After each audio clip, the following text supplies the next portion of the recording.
Hello guys, હું છું પ્રિયા અને પ્રિયાની પંચાયતમાં આપનું હાર્દિક સ્વાગત છે. આજે હું રેડી થઈને જઈ રહી છું મારા ફઈના ઘરે અને મારા મોટા પપ્પાના ઘરે, કેમ કે મારા ભાભીનું ઓપરેશન કરાયું હતું અને મારી નાની બેન ખાલી રોડ ઉપર એક્ટિવા સ્લીપ ખાઈને પડી ગઈ હતી. હા મિત્રો, તમે બરાબર સાંભળ્યું, ખાલી રોડ ઉપર. અમદાવાદમાં નવા બનેલા સોસાયટીઓનો અલગ જ નજારો અહીંયા તમને જોવા મળશે. સરપ્રાઈઝ વિઝિટ કરી હોવાથી મારી બેન મને જોઈને શોક થઈ ગઈ હતી.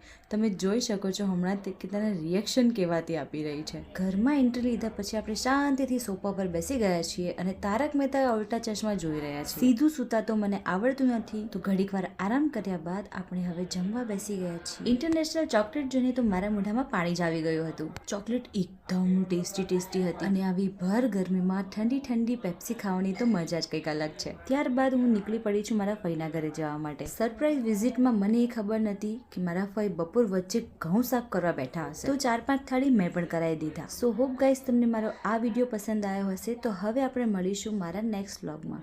ત્યાં સુધી બાય બાય.